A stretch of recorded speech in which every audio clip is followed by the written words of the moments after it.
उस चीज़ को लिखो पेपर पे कि मैं किस चीज़ पे ओवरथिंक कर रहा हूँ। फिर 5 मिनट के लिए ये सोचो कि जो मैं सोच रहा हूँ वो मेरे लिए सोचना कितना ज़रूरी है और कितना मैं इससे ये सोच के मुझे कोई बेनिफिट होने वाला है, जहाँ मेरी सिर्फ एनर्जी वेस्ट हो रही है। ये आपको खुद को ही अगर देखो, अगर आपने निकलना है इस ओवरथिंकिंग से तो 50% तो आपको वर्क करना पड़ेगा अपने ऊपर, क्योंकि हमारा ब्रेन बड़ा स्मार्ट है, जहाँ लगाओगे वहाँ लग जाएगा। ये न्यूरॉन्स होते हैं हमारे, उनकी जो कनेक्टिविटी होती है, एक न्यूरॉन को आपने मैसेज दिया वो आगे ट्रांसफर करेगा, न्यूरोप्लास्टी जिसको बोलते हैं। तो फिर ब्रेन को हमने रीवायर करना है, ट्रेन करना है जी।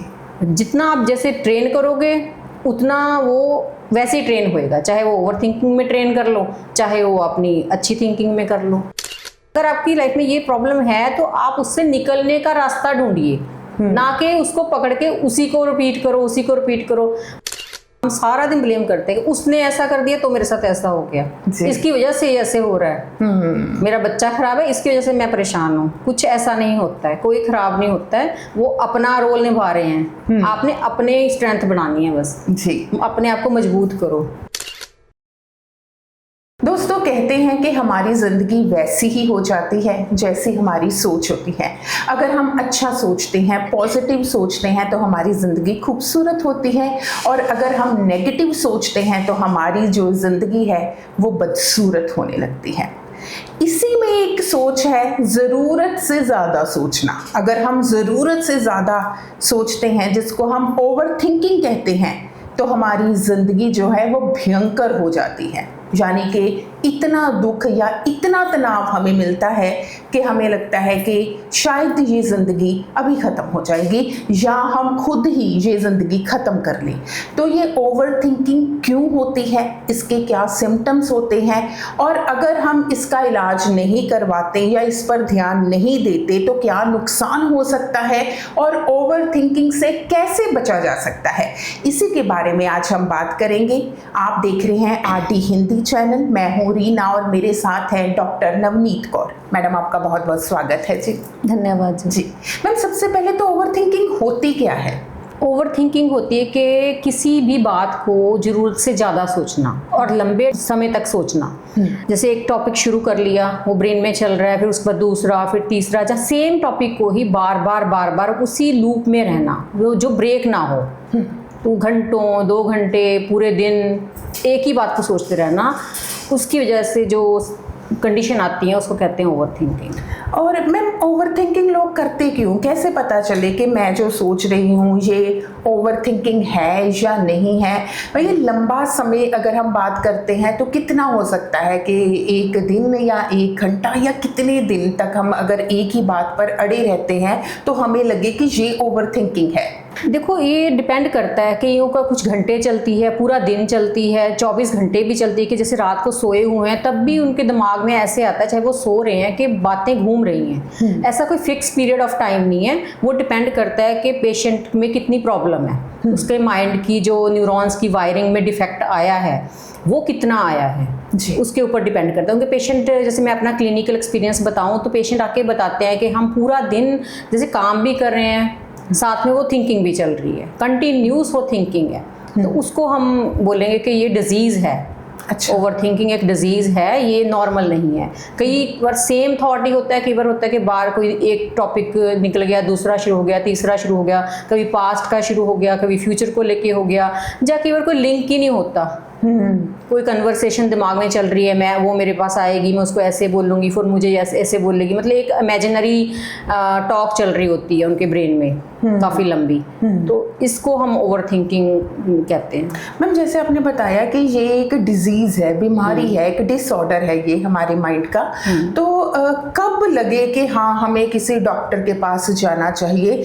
इसके क्या साइड इफ़ेक्ट होते हैं, या इसका क्या नेगेटिव इम्पैक्ट जो है वो पड़ना शुरू हो जाता है? देखो जब ओवर थिंकिंग चलती है तो वो कंटिन्यूस चलती है, तो क्या होता है कि जो हमारा ब्रेन है वो श्रिंक कर जाता है। हमारे ब्रेन के ना 2 एरियाज होते हैं, एक तो होता है प्री फ्रंटल कॉर्टेक्स, एक होता है एमिग्डाला। जी। तो इस केस में जो प्री फ्रंटल कॉर्टेक्स है, जिसका फंक्शन है क्रिटिकल थिंकिंग, एनालाइजिंग, कि हम कोई सिचुएशन हमारी आई हमारी लाइफ में, हमने उसको एनालाइज किया, फिर हमने उसका सोल्यूशन ढूंढा, उसके ऊपर काम किया, वो एक लॉजिकल माइंड है जो कि एक्टिव होना चाहिए। जिस इंसान को ओवरथिंकिंग नहीं होती उसका प्री फ्रंटल कॉर्टेक्स एक्टिव होता है, नॉर्मल होता है। दूसरा होता है एमिगडाला। इन लोगों का जो ओवरथिंक करते हैं एमिगडाला एक्टिव होता है, वो उसको क्या कहते हैं हाईजैक कर लेता है प्री फ्रंटल कॉर्टेक्स को, कि उसको काम ही नहीं करने देता। उसका ये एक चौकीदार की तरह होता है एमिगडाला। जैसे कोई फियर आ गया, कोई थ्रेट आ गया, कोई हमें बात बुरी लगी, या कोई स्ट्रेस आ गया, जब पास्ट में कोई एक्सपीरियंस याद आ गया, तो एकदम से रिएक्ट करता है। तो इस केस में क्या होता है कि जब ये चीज़ ज़्यादा ओवर पावर करने लग जाए तो क्या होता है कि हमारा जो ब्रेन है वो श्रिंक करने लग जाता है। तो ब्रेन श्रिंक करेगा तो फिर हमारी जो थिंकिंग है वो नैरो हो जाती है, हमें एंग्जाइटी, पैनिक अटैक्स होने शुरू हो जाते हैं, एंग्जाइटी डिसऑर्डर शुरू हो जाता है, डिप्रेशन आना शुरू हो जाता है, स्लीप इफेक्ट होती है। स्लीप इफेक्ट होएगी तो फिर बहुत सारी और जो हमारी फिजिकल डिजीजेस शुरू हो जाती हैं। ब्लड प्रेशर शुरू हो गया, आपको पैल्पिटेशन शुरू होगी, हार्ट रेट बढ़ना शुरू हो गया, डायबिटीज़ हो सकती है, हार्मोनल डिसऑर्डर हो जाता है, तो आगे कई तरह की बीमारियां और बढ़ जाती हैं। तो पेशेंट को जब लगे कि मेरी जो थॉट्स है मेरे कंट्रोल में नहीं है, तो उसको अपने किसी भी डॉक्टर को कंसल्ट कर लेना चाहिए। ज़्यादातर वैसे किन चीज़ों के बारे में लोग सोचते हैं जिनके कारण वो अपसेट हो जाते हैं? फैमिली इश्यूज होते हैं, करियर से रिलेटेड होते हैं, ब्रेकअप्स होते हैं, मतलब कौन सी चीज़ों को लेकर ज़्यादा सोचते हैं? लोग जो सोचते हैं वो दो चीज़ों की सोचते हैं, पास्ट जो में जो हो गया और जो फ्यूचर में होना है। मतलब इतना ज़्यादा पास्ट को होल्ड करके रखते हैं ना, कि जो पिछला ट्रॉमा है, 10 साल पहले की कोई बात है, कुछ भी है, कोई फेलियर है, किसी ने कुछ कह दिया, उसको होल्ड करके रखते हैं। तो जो एक हमारे दो माइंड होते हैं, कॉन्शियस माइंड और सबकॉन्शियस माइंड, वो चीज़ें सबकॉन्शियस माइंड में द्वारा द्वारा घूमती हैं, तो वो स्टोर हो जाती हैं, तो वो एक पर्सनैलिटी बन जाती है बंदे की। वो ऐसे ही सोचेगा, मतलब उसने उसी थॉट प्रोसेस में रहना है जो पास्ट में हुआ। या फिर हम ये सोचते हैं ये चीज़ होगी, होनी चाहिए, नहीं होनी चाहिए, मतलब यही चलता है, ये हो जाएगी तो अच्छा होगा, ये हो जाएगी तो नहीं अच्छा होगा, मतलब यही सारा ड्रामा चलता है सबका। जबकि हमारी जो लाइफ है अनप्रडिक्टेबल है। हमने कई चीज़ें प्लान की होती हैं कि 5 साल बाद हम ये चीज़ें कर यहाँ तक पहुँच जाएंगे, बट ऐसा होता नहीं है, किसी का भी नहीं होता। कुछ चीज़ें हो जाती हैं, कुछ नहीं होती हैं। तो लाइफ हमारे सोचने से नहीं चलती। पर बहुत सारे लोगों को ऐसी थिंकिंग रहती है कि जब अगर हम अपने पास्ट एक्सपीरियंसेस को बार बार सोचेंगे और फ्यूचर में हम उनको सोच के कोई गलती नहीं करेंगे और बड़ा थॉटफुल प्रोसेस से हम आगे बढ़ेंगे तो हम ज़्यादा सक्सेसफुल होएंगे। पर ऐसा होता नहीं है, उसमें वो एनर्जी उसी में वेस्ट कर देते हैं। तो इसलिए उन लोगों को ज़्यादा दिक्कत आती है। आसपास के लोग भी स्ट्रेस का या ओवरथिंकिंग का कारण बन जाते हैं कि हम किस तरह के लोगों की कंपनी में रहते हैं, उसका इफेक्ट भी पड़ता है। हाँ, ऑब्वियसली। अगर आप में इतनी, वही कह रहे हैं कि आपका इतना स्टेमिना नहीं है, आपने एक बाउंड्री नहीं सेट की हुई कि मैंने ये बातें सुननी है, ये बातें नहीं सुननी है, अब्जॉर्ब नहीं करनी है। बहुत सारे लोग बड़े वो होते हैं कि जिस किसी ने बात की उसी से बातें करने लगे, उसी का लाइफस्टाइल अडॉप्ट करने लगे, बड़ा इन्फ्लुएंस हो जाते हैं दूसरों से। तो ऐसे लोग ज़्यादा प्रोन टू होते हैं, वो ज़्यादा इन्फ्लुएंस होते हैं दूसरों की बातों से, तो वो लोग ज़्यादा फिर ओवर थिंकिंग की तरफ जाते हैं। कंपैरिजन्स करते हैं कि उसकी लाइफ में ये है, मेरी लाइफ में ये नहीं है ना। मतलब आजकल क्या है कि टेम्परेरी हैप्पीनेस जो है, हैप्पीनेस हमेशा टेम्परेरी होती है, उसकी तरफ भागते हैं लोग जी। तो वो कामनेस नहीं चाहिए उनको, वो इधर घूम लिए, इससे बातें कर ली, गॉसिप कर लिया, तो उसमें माइंड जो है वो डिस्टर्ब होता है, उससे कुछ बेनिफिट नहीं होता। तो इन्फ्लुएंस तो करता है आपका माहौल। मैम, इनिशियल स्टेज पर अगर हमें ओवरथिंकिंग हो रही है, हमें पता चल रहा है कि हम सारा दिन एक ही चीज़ के बारे में सोच रहे हैं और डिस्टर्ब भी हो रहे हैं, हमारा खाना खाने का हमारा मन नहीं कर रहा है, तो क्या करना चाहिए हमें? अपने आप पर क्या वर्क करना चाहिए कि जिससे हम ओवरथिंकिंग से बाहर निकल सकें? देखिए, काफ़ी चीज़ें ना हमारे कंट्रोल में होती है, तो हमें अपना ब्रेन को, जो हमारा प्री फ्रंटल कॉर्टेक्स है, उसको एक्टिव करना है जी। हमें जो सिचुएशन आई है, हमें पहले तो उसको सोचना है कि हम पहले तो बैठ के सोचो कि हम ओवरथिंक कर किस पे रहे हैं। तो उस चीज़ को लिखो पेपर पे कि मैं किस चीज़ पे ओवरथिंक कर रहा हूँ। फिर 5 मिनट के लिए ये सोचो कि जो मैं सोच रहा हूँ वो मेरे लिए सोचना कितना ज़रूरी है और कितना मैं इससे ये सोच के मुझे कोई बेनिफिट होने वाला है, या मेरी सिर्फ एनर्जी वेस्ट हो रही है। ये आपको खुद को ही, अगर देखो, अगर आपने निकलना है इस ओवरथिंकिंग से, तो 50% तो आपको वर्क करना पड़ेगा अपने ऊपर। ये एक्सेप्ट करके कि हाँ मुझे ये प्रॉब्लम है, मुझे इससे बाहर निकलना है। लोगों को पता ही नहीं चलता कि हमें ये प्रॉब्लम है, वो चल रहे हैं फिर आके जाके डिप्रेशन एंग्जाइटी का शिकार हो जाते हैं, फिर बाद में डिप्रेशन ही बोल देते हैं कि हमें तो ये डिप्रेशन है, हमारा दिमाग घूमता रहता है, मैं कपड़े धो रही हूँ, ये सोच रही हूँ, वो सोच रही हूँ। बट वो एक्चुअली में प्रॉब्लम वहाँ से शुरू होती है जब उनका थॉट प्रोसेस बढ़ने लगता है। तो उस टाइम में हमें एनालाइज करना है कि क्या करना है और क्या नहीं करना है। एनालिटिक थिंकिंग क्रिएट करनी पड़ेगी, हमें उस चीज़ को ब्रेक करना पड़ेगा। अगर देखो कोई स्टिमुलेंट आप कह रहे थे, जैसे आपने बोला कि माहौल, अगर कोई माहौल आपका ऐसा है कि आपको बार बार इरिटेट कर रहा है, कोई आपको डोमिनेट कर रहा है, या आपका हस्बैंड नार्सिसिस्ट है, या मदर इन लॉ ठीक नहीं है, या आपके जॉब में बॉस अच्छा नहीं है, तो आपने बैठ के सोचना है कि आप कैसे हैंडल कर सकते हो सिचुएशन को। तो आपको खुद को एक बैरियर बनाना पड़ेगा ताकि वो दूसरा बंदा आपको, उसका बिहेवियर आपको अफेक्ट ना कर सके। तो आपको अपनी स्ट्रेंथ बढ़ानी है, आपके माइंड की स्ट्रेंथ बढ़ानी है।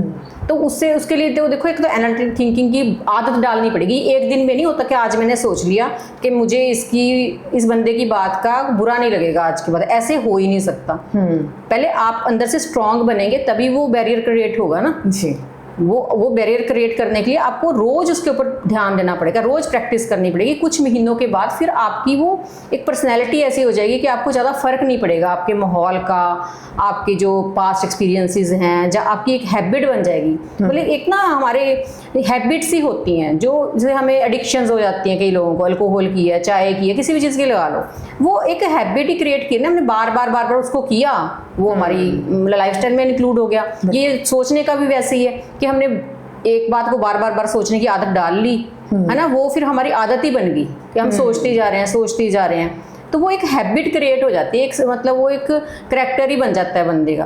तो उसको ब्रेक करने के लिए हमें पहले अपने दिमाग के ऊपर वर्क करना है। दूसरा कुछ एक्सरसाइजेस होती हैं, जैसे ब्रीदिंग है ना, ब्रीदिंग एक्सरसाइज करो, मेडिटेशन करो, वॉक करो, एक्सरसाइज करो। सबसे जो कहा जाता है कि कुछ नेगेटिव थॉट्स हैं वो हमारे दिमाग से जाती ही नहीं है।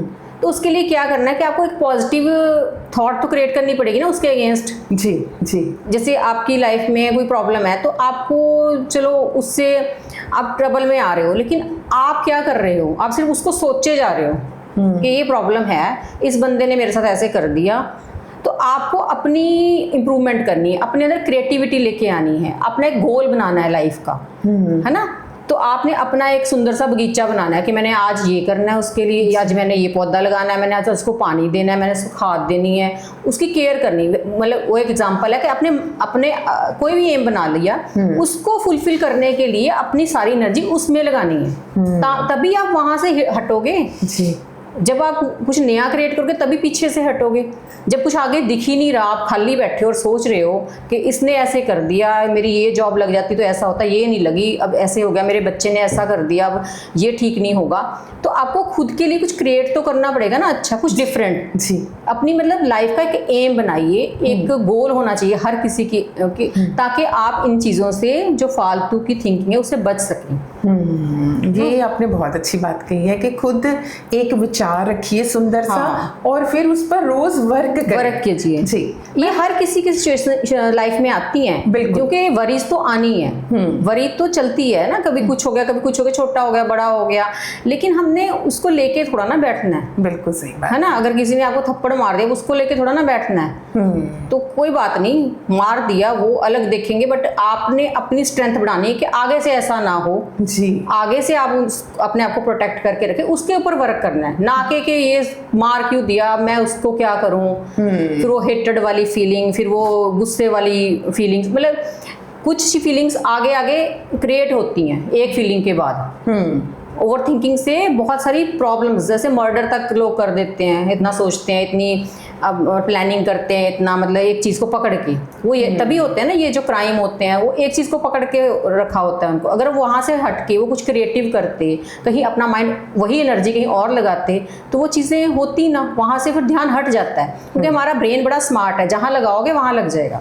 ये न्यूरॉन्स होते हैं हमारे, उनकी जो कनेक्टिविटी होती है, एक न्यूरॉन को आपने मैसेज दिया, वो आगे ट्रांसफर करेगा, न्यूरोप्लास्टी जिसको बोलते हैं। तो फिर ब्रेन को हमने रीवायर करना है, ट्रेन करना है जी।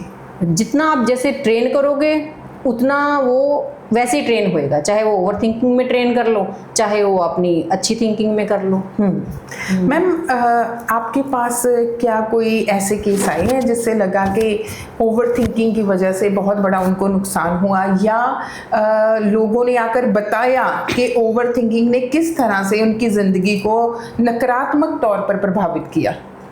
देखो, शुरुआत वही कहती है कि होती थिंकिंग से ही है, चाहे डिप्रेशन की है, चाहे एंजाइटी की है, चाहे सुसाइड हो जाए किसी का, शुरुआत थिंकिंग से होती है कि आपने अपना थॉट प्रोसेस अपनी लाइफ में कैसा रखा। सिचुएशन कोई भी आ गई, जैसे बहुत सारी लेडीज आती हैं मेरे पास, ज़्यादा ये प्रॉब्लम लेडीज़ को ही है, 80% मैंने देखा, 10-20% होते हैं जेंट्स, इनको उनका जेनेटिक या कोई और बड़ा वो निकल जाते हैं ड्रामे से। तो क्या होता है कि वो उसी में रहती हैं, वो आगे, मैं बहुत ज़्यादा हाउस वाइफ्स आती हैं, जैसे घर का काम करी, वो परेशान है। मेरे पास ऐसे पेशेंट्स आते हैं कि हम दुखी हैं कि हमारा थॉट प्रोसेस इतना चलता है कि हमारे बस में ही नहीं है कि क्या करें, कि नींद भी नहीं आती, फिर वही थॉट्स चलती हैं, और घर का माहौल भी ख़राब होता है, फिर इरिटेबिलिटी आती है, गुस्सा आना शुरू हो जाता है। और उसका रीज़न ये होता है कि मतलब वो वहाँ से निकलने का उनको रास्ता नहीं पता कि वो कैसे वहाँ से निकलें, फिर वो डेंजरस है उनके लिए, फिर स्लीप इफेक्ट होएगी, फिर सारे और बीमारियाँ उनको आएंगी। तो मतलब वो जो उस पर वर्क करना ज़रूरी है, जो आपकी थिंकिंग है। मैम, जैसे वर्क करना ज़रूरी है, अगर कोई इंसान वर्क करता है लेकिन कर नहीं पा रहा, ओवर थिंकिंग से फिर भी वो बच नहीं पा रहा, फिर भी उनके इमोशंस, उनके थॉट्स उनके कंट्रोल में नहीं है, तो डॉक्टर की हेल्प लेनी चाहिए। और क्या इससे रिलेटेड कोई, जैसे आप होम्योपैथिक डॉक्टर हो, क्या होम्योपैथी में इससे रिलेटेड कोई मेडिसिन है जिससे इंसान की ये जो ओवर थिंकिंग की समस्या है ये दूर हो सके? बिल्कुल हो जाती है, क्योंकि अगर ये चीज़ें कंट्रोल में नहीं है, कहीं ना कहीं पे अगर तो शुरुआत में उन्होंने वर्क करना शुरू कर दी तो काफ़ी चीज़ें कंट्रोल हो जाती हैं। अगर वो बीमारी इतनी बढ़ गई है तो क्या होता है कि ये डिसऑर्डर होता है वही ब्रेन का ना, तो उसके लिए फिर मेडिसिन की हेल्प ले लेनी चाहिए, ताकि एलोपैथी में डिफरेंट वे से वो मेरे पास आती हैं, जैसे लेके मेडिसिन, वो एंटी डिप्रेसेंट हो गया या सेडेटिव दे दिए कि 10 घंटे सोए रहेंगे तो रेस्ट मिलेगा, लेकिन तब भी उनको फिर 10 घंटे की स्लीप में भी वो डिसऑर्डर चल रहा होता है, कोई फायदा नहीं होता इतना। होम्योपैथी में डिफरेंट सेट ऑफ मेडिसिन हैं कि किस तरह की थिंकिंग है, क्या रीज़न है इसकी थिंकिंग के पीछे, शुरुआत से हम उसको फाइंड आउट करते हैं कि रूट कहाँ है, कहाँ पे शुरुआत हुई। जैसे हम उनके पास्ट में जाते हैं ना, कहीं कोई मैं यही पूछती हूँ कि आप मुझे बताइए, जब से आपकी ओवर थिंकिंग हो रही है तो क्या हुआ था ऐसा 4 साल पहले, 4 महीने पहले क्या हुआ था। तो सबकी लाइफ में कोई ना कोई बड़ा ट्रॉमा हुआ होता है, तो वहाँ से शुरुआत होती है, तो हमने उसको पकड़ के फिर उसका इलाज करना होता है। तो वैसे मेडिसिन दी जाती हैं तो कुछ महीनों में वो चीज़ कंट्रोल हो जाती है, होती भी है। मेरे पास ऐसे रिजल्ट हैं कि ठीक हो जाती है ओवर थिंकिंग, अगर कुछ टाइम पीरियड के लिए मेडिसिन खाई जाए। तो मेडिसिन जब बंद होती है तो फिर वो समस्या ठीक रहती है या फिर से हो जाती है?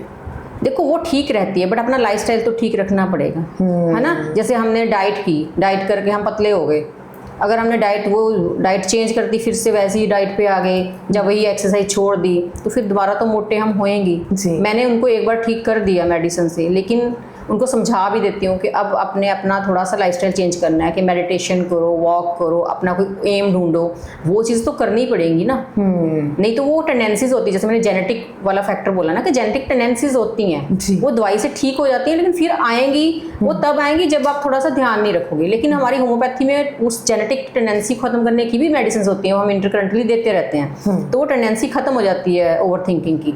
बट ये है कि थोड़ा तो कॉन्शियस रहना पड़ेगा अपने लिए कि क्यों अब मुझे दोबारा प्रॉब्लम ना शुरू हो, मैं उसके ऊपर थोड़ा सा सोच समझ के जो भी अपनी थॉट्स के ऊपर ध्यान दो।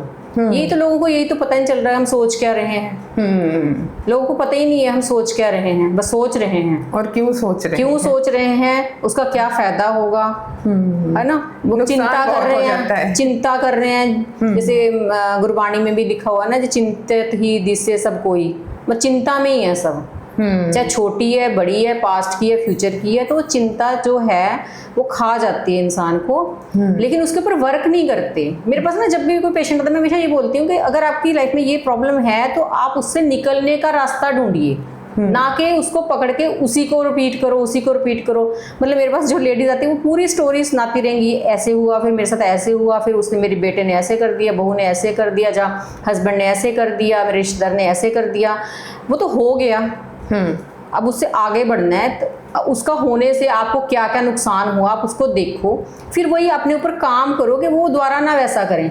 बिल्कुल सही। अगर आप खुद स्ट्रांग हो ना तो फिर जैसे आप जितना आप रिस्पॉन्स किसी को दोगे कुछ करने का, वो उतना ही आपको नुकसान पहुंचाएगा। तो आप अपनी बाउंड्रीज सेट करो, आप अपनी बॉडी की स्ट्रेंथ बढ़ाओ, माइंड की स्ट्रेंथ बढ़ाओ, तो चीज़ें सॉल्व हो जाती हैं। बिल्कुल।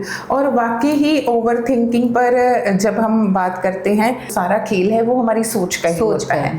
मैडम ने 2 चीज़ें बहुत अच्छी कही, जिससे मेरे ख्याल से कि हर एक इंसान जो है वो शुरुआत में ही ओवर थिंकिंग से बच सकता है। कि एक तो खूबसूरत विचारों का पौधा लगा हाँ। जैसे हम अपने नकारात्मक विचारों को रोज पानी देते हैं, खाद देते हैं और उसको बढ़ाते जा रहे हैं, बड़े ही अच्छे से देते हैं, शिद्दत से, बड़े प्यार से हम खा देते हैं कि हम बैठ के सोचते हैं, बिल्कुल आराम से बैठ के सोचते हैं प्रॉब्लम्स के बारे में। हाँ, तो अगर हम यही थोड़ा उल्टा कर दें, अगर हम अच्छे विचार जो हमने अपनी जिंदगी में अचीव करना है या जिन्होंने हमें प्यार दिया है उनके बारे में सोचें, तो अगर हम एक अच्छा पौधा लगा ले और उसको रोज पानी दे, खाद दे, तो वो नकारात्मक विचार चले जाएंगे। जैसे अब मैं डॉक्टर हूँ, है ना, मुझे घर में कोई परेशानियां सपोज करो, या कोई किसी ने कुछ कह दिया, या बहुत बुरा कर दिया, किसी ने भी कर दिया, अगर मैं उसको रोज सोचूंगी और काम पे ध्यान नहीं दूंगी तो उससे तो मेरी कंडीशन वर्स होएगी। बिल्कुल। ना तो मैं अपने काम में ग्रो करूंगी, ना मैं किसी को ठीक कर पाऊंगी।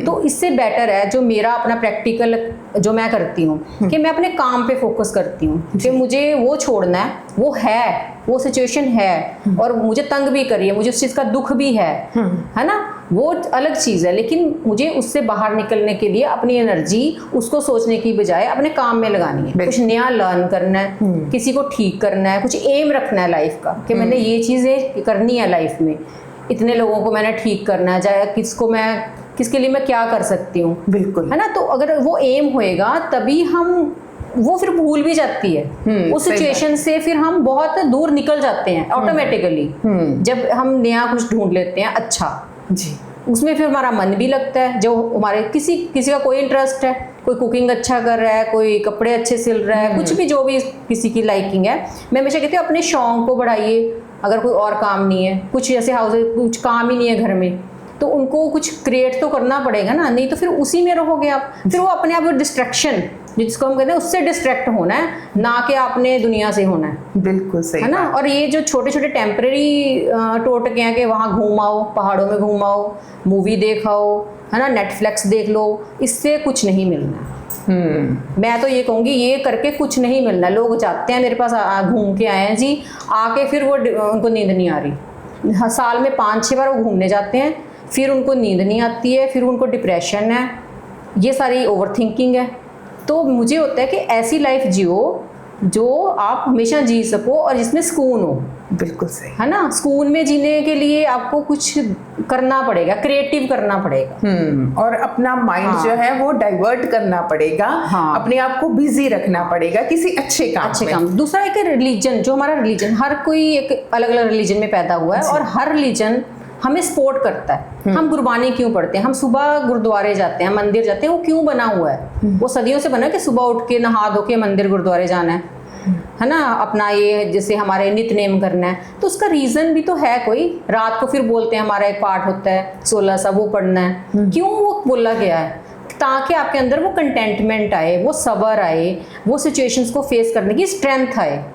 तभी आएगी ना जब हम कुछ पॉजिटिव देखेंगे। तो जैसे हमारी सुबह आस्था की वार होती है गुरुद्वारे में, तो उसमें वो पूरा लाइफ लेसन है कि आपने पूरे दिन में कैसे डील करना है अपनी पूरी लाइफ को। कि आपको सब तरह के लोग मिलेंगे, अच्छे बुरे, कुछ गम भी आएंगे, कुछ नुकसान भी आपका होएगा। तो उन सिचुएशंस में आपने कैसे रहना है, वो चीज़ें, मतलब रिलीजन एक हमारा बहुत बड़ा सहारा है। हमारे जो ग्रंथ हैं हर धर्म के, वो एक हमारे लिए स्पोर्ट है बहुत बड़ी। बिल्कुल है ना। वो अगर स्पोर्ट हम पकड़ेंगे, स्पोर्ट लेंगे उसकी, तो भी तो हम जिंदगी जी पाएंगे। मतलब वो चीज़ें करनी भी बहुत ज़रूरी है। बिल्कुल सही। सिर्फ मेडिसिन काम नहीं करती। तो अगर आप पूरी तरह ठीक रहना चाहते हैं तो मतलब जो हमें बचपन से सिखाया जाता है ना, ये चीज़ें वो अच्छी स्कूलों में भी सिखाई जाती हैं, माँ बाप भी सिखाते हैं, तो हम कितनी फॉलो करते हैं। फिर हम अपना दिमाग लगाना शुरू करते हैं बड़े होके। फिर हमारी लाइफ में प्रॉब्लम्स आती तो हमें ऐसी डिप्रेशन, एंग्जाइटी, ओवर थिंकिंग बीमारियाँ लगती हैं। लेकिन वो जड़ कहाँ थी?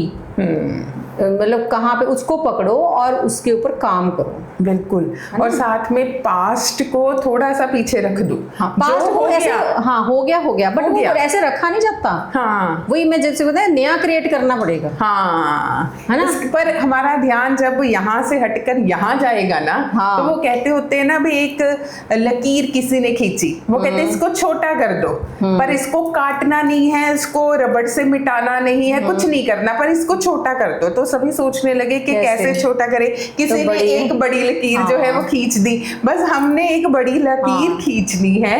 फिर वो जो नहीं अच्छी चीजों की, अच्छी ये ना हो एक और टेंशन हमने उसी रास्ते पे नहीं चलना कि वहां से आपको कुछ मिला, नुकसान हुआ, फिर आप वही ट्राई कर रहे हो। जैसे आजकल जो ब्रेकअप होते हैं उस पर बोल देते हैं कि एक जगह हुआ है दूसरी जगह शुरू कर लिया, फिर वहां से वो तो फिर आप उसी लूप में रह गए। बिल्कुल, है ना? आपने कुछ नया क्रिएटिव करना है जिसका बेनिफिट आपके माइंड को हो, आपकी सोल को हो। तब जो है वो हम ट्रॉमा से, ओवर थिंकिंग से बच सकते हैं। मतलब आप अपनी लाइफ को बहुत अच्छे से, मतलब क्या कहते हैं उसको, डिजाइन कर सकते हैं। देखो जो लाइफ होती है ना वो इंटरेस्टिंग नहीं होती है, बेसिकली तो कुछ इंटरेस्टिंग नहीं है। बचपन में हम पढ़ रहे थे ये एग्जाम देना, वो करना है, मुझे MBBS करनी है, फिर हमने वो कर लिया सारा कुछ, फिर हमने प्रैक्टिस करनी है। मतलब ये इंटरेस्टिंग तो नहीं होता।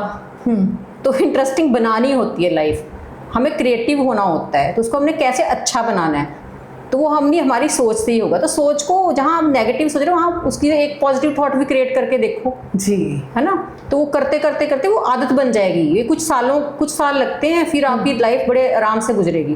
फिर आपको ज़्यादा एफर्ट नहीं करने पड़ेंगे। जैसे हम गाड़ी चलाना सीखते हैं शुरू में तो बड़े कॉन्शियसली बैठते हैं ना कि ये गियर डालना, ये करना है, यहाँ से ऐसे सिग्नल भी देना। बाद में तो हम ऐसे गाने भी सुन रहे हैं, बातें भी करें, तब भी गाड़ी चल रही है, कोई ध्यान ही नहीं है। वैसे ही होता है जब आप एक बार अपने ब्रेन को ट्रेन कर लेंगे ना कि मैंने ज़िंदगी इस ढंग से जीनी है, ऐसे मुझे सुकून मिल रहा है, तो आप बड़े आराम से अपनी ज़िंदगी निकाल सकते हो बिना किसी ड्रामा के। जी, और इसी से मुझे भी सीख मिली है कि अपनी ज़िंदगी के आर्किटेक्ट खुद बने। अपनी ज़िंदगी को खुद हम ब्लेम ना करें। ये ब्लेम गेम है ना, बहुत बुरी है। हाँ। हम सारा दिन ब्लेम करते हैं कि उसने ऐसा कर दिया तो मेरे साथ ऐसा हो गया, इसकी वजह से ऐसे हो रहा है, मेरा बच्चा खराब है इसकी वजह से मैं परेशान हूँ। कुछ ऐसा नहीं होता है, कोई खराब नहीं होता है, वो अपना रोल निभा रहे हैं। आपने अपने स्ट्रेंथ बनानी है बस जी, अपने आप को मजबूत करो। तो मैम आपके पास जो पेशेंट आते हैं वो क्या बताते हैं कि ज़्यादातर ओवर थिंकिंग की वजह क्या है? कौन सी चीज़ जो है उन्हें ज़्यादा अफेक्ट करती है, जिनके बारे में वो लगातार सोचते रहते हैं? वो तो पेशेंट को नहीं पता चलता कि रीज़न क्या है। पेशेंट तो आके बोलते हैं कि हम खुद परेशान हैं, आप बताइए कि हमें ये ओवर थिंकिंग हो क्यों रही है।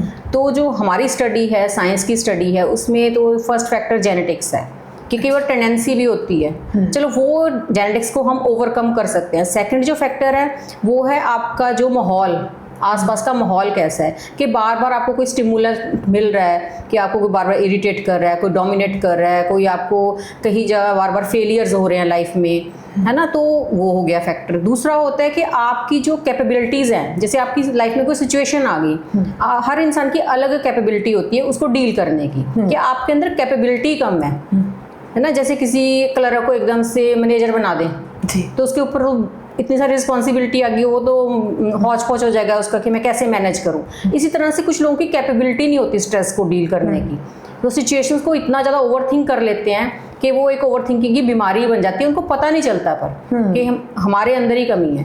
तो दूसरा है कि आजकल ओवर स्टिमुलेशन बहुत ज़्यादा है। जो आज से हम 20-30 साल पहले जाएं तब स्टिमुलेशन माइंड की नहीं थी। आज हम जिस माहौल में रह रहे हैं वहाँ पे पहले चीज़ें खुद ब खुद ठीक हो जाती थी। अगर किसी को ओवरथिंकिंग थोड़ी सी हुई, वो जैसे उसने अपने घर में बात कर ली, फ्रेंड से डिस्कस कर लिया, कुछ दिनों में वो चीज़ें सॉल्व हो जाती थी। लेकिन आज का जो माहौल है वो डिफरेंट है। हम न्यूक्लियर फैमिलीज़ में रहते हैं, डिस्कशंस कम हैं, और दूसरा आजकल जो रेडिएशंस का बहुत ज़्यादा, ये एक अलग से टॉपिक है। रेडिएशंस जो है हमारे माइंड को डैमेज कर रही हैं। आजकल हम जैसे नेटफ्लिक्स पहले कहाँ था, तो नेटफ्लिक्स की सीरीज़ देखते हैं 7-7 घंटे, तो जो हम देख रहे हैं, सुन रहे हैं, तो हमारे माइंड में पूरी तरह से वो सबकॉन्शियस माइंड में वो चीज़ें स्टोर होती जाती हैं। जैसे बहुत ज़्यादा हमारा एक्सपोजर है, इतने सारे कलर्स हैं, है ना, डिफरेंट चीज़, एक्सपोजर बहुत ज़्यादा है, स्टिमुलेट हम ज़्यादा हो रहे हैं। जैसे ड्रामास देख रही हैं लेडीज़ घर में टीवी पे, तो उसका जो इम्पैक्ट आता है ना ब्रेन में, उनको नहीं पता चलता। वो इंजॉय कर रही हैं कि हमने ये ड्रामा देखा, हमारा आधा घंटा बहुत अच्छा निकल गया, लेकिन वो चीज़ें सबकॉन्शियस माइंड में स्टोर होती जाती हैं कि कहीं ना कहीं वो उनकी खुद की पर्सनैलिटी वैसी बनती जाती है। लेकिन वो धीरे धीरे फिर क्या बीमारी में उनके थॉट प्रोसेस में चेंजेस आती हैं, तो वो ओवर थिंकिंग का रूप ले लेती हैं। लेकिन उनको नहीं उस टाइम पता चलता कि हमें ये बीमारी आगे जाके हो सकती है, पर जब हो जाती है फिर वो खुद परेशान होते हैं लोग कि ये हमें हो गई। सम अदर फैक्टर्स भी हैं, जैसे कि फीमेल्स में ये ज़्यादा होती है, अच्छा, एज़ कम्पेयर टू मैन, क्योंकि उसमें एक तो फीमेल्स में हार्मोन्स का नेटवर्क बहुत बड़ा है कि हार्मोनल चेंजेस आती रहती हैं, उस हिसाब से भी हमारी इमोशंस अफेक्ट होती हैं। दूसरा कि जो फीमेल है वो मल्टीटास्किंग है, मैं कहूँगी मल्टी रिस्पॉन्सिबिलिटी ज़्यादा है उनके ऊपर, मल्टीपल रिस्पॉन्सिबल हैं कि ये भी काम करना है, वो भी काम करना है, तो वो उनकी जो एनर्जी है वो उसमें ज़्यादा लगती है। तो वो उनको फोकस करना होता है कई चीज़ों। मैन जो होते हैं वो मोनोफोकस्ड होते हैं, वो एक टाइम पे एक ही काम करते हैं, क्योंकि शुरू से यही था कि मैन कमा के लाएगा और फीमेल पूरा घर संभाल लेगी जी। तो वो इमोशनल जो होता है ना उनका, जो लेडीज़ का, वो ज़्यादा उससे निकलती हैं कि हर किसी का ध्यान रखना है, घर का भी, बाहर का भी, काम भी करने हैं, तो वो उस वजह से उनको ज़्यादा होती है। मैं चाहती हूँ जाते जाते आप टिप्स दें कि अपनी ज़िंदगी को खूबसूरत कैसे बनाएं। ये जो आपने कहा ना कि बगीचा खुद लगाएं जिसमें सुंदर सुंदर फूल हों, तो उसके लिए टिप्स ज़रूर दे दीजिए। उसके लिए टिप्स तो आप अपने सुबह और शाम वाले टाइम पे काम कर लो, है ना, सुबह और शाम को ही सुंदर बना लो। सुबह आप टाइमली उठो, टाइमली उठ के आप ग्रेटिट्यूड करो कि धन्यवाद करो पहले तो भगवान का कि मुझे आज का दिन दिया है। और बहुत सारे लोग ऐसे होते हैं कि जो अगला दिन देख ही नहीं पाते, है ना। उसके लिए पहले तो आपको ग्रेटफुल होना है कि आपने आज का दिन आपने देख लिया, आप शुरू कर रहे हो, है ना। तो थोड़ी मेडिटेशन करो, थोड़ा अपने भगवान को याद करो, वो चीज़ों पे ध्यान दो जो आपके पास हैं। मैं पर्सनली ये चीज़ें करती हूँ कि मैं उठती हूँ, सबसे पहले मेरा यही होता है कि ग्रेटिट्यूड, कि जो मेरे पास है, और हर बार कुछ नया देखो कि कल मैंने क्या गेन किया, वही सेम चीज़ें भी ग्रेटिट्यूड में ना लेके आओ। फिर नया अगर आपने पूरी अच्छे से वायरिंग करनी है अपने न्यूरॉन्स की, तो कल मैंने क्या अचीव किया, आज मैं क्या कर सकती हूँ, आप प्रेयर करो, है ना। उसके बाद आप थोड़ा सा सनलाइट में ज़रूर जाओ, बाहर की हवा ताज़ी ज़रूर लो, क्योंकि बहुत ज़्यादा लोग तो मॉर्निंग में बाहर जाते ही नहीं हैं, वो अंदर से ऑफिस ही चले जाते हैं सीधा, बिल्कुल कार में बैठ के जी। वो नहीं करना, आपने सनलाइट में जाना है, 15-20 मिनट बाहर नेचर में स्पेंड करो, है ना। आप बर्ड्स को देखो, उनकी जो मैं सुबह जब 5 बजे बाहर जाती हूँ, चर्पिंग सी होती है ना, चहचहाट पंछियों की, इतनी अच्छी होती है ना, वो आपके लिए हीलिंग है एक तरह के, आपके ब्रेन को, वो ब्रेन को एक पावर देती है, वो नेचुरल चीज़ें होती हैं, है ना। तो वो सुनो आप, तो सुबह इतना कर लिया, उसके बाद अपने काम करो, पूरी मन से काम करो, पूरा अपने मतलब अपना डेडिकेटेड ही करना है कि मैंने ये करना है, तो मेरी ये रिस्पॉन्सिबिलिटीज़ है अपने ऑफिस में, घर में। फिर रात को फिर से एक उस भावना के साथ सो कि आज का मेरा दिन बहुत अच्छा निकला, आपने प्रेयर करके ही सोना है। तो वो 2-2, 3-3 मिनट लगते हैं, 5 मिनट लगते हैं, तो बाकी दिन में थोड़ा अगर टाइम मिलता तो ब्रीदिंग प्रैक्टिसेस ज़रूर करो कि ब्रेथ के ऊपर जब हम ध्यान देते हैं ना, एक ब्रीदिंग एक ऐसी चीज़ है जो हमारे कंट्रोल में है, बाकी ऑर्गन्स ऑटोमेटिकली काम कर रहे हैं। आप हार्ट को नहीं रोक सकते, आप अपने लिवर को नहीं रोक सकते, अब रुक जा थोड़ी देर, ब्रेथ को रोक सकते हैं, थोड़ा डीप ब्रीथ करें, रोकें ब्रेथ को, सांस लंबा से, जो एक वेगस नर्व होती है हमारी, उसको एक्टिव करें, वो हमारे पूरे ऑर्गन्स को कंट्रोल करती है। तो वेगस ये ब्रीदिंग से होता है, तो अगर ये चीज़ें आप ज़रूर करें। जी मैम, आपने कीमती समय दिया और अपने कीमती विचार भी दिए, इसके लिए बहुत बहुत शुक्रिया। और उम्मीद करते हैं कि आपको ये इंटरव्यू बहुत अच्छी लगी होगी, क्योंकि मुझे पर्सनली ये बहुत अच्छी लगी है। मुझे लगता है कि हर एक इंसान को खूबसूरत विचारों का पौधा आज ही लगा लेना चाहिए और अपनी ज़िंदगी को खूबसूरत बनाने के लिए खुद ही डिज़ाइन कर लेना चाहिए अपनी ज़िंदगी को।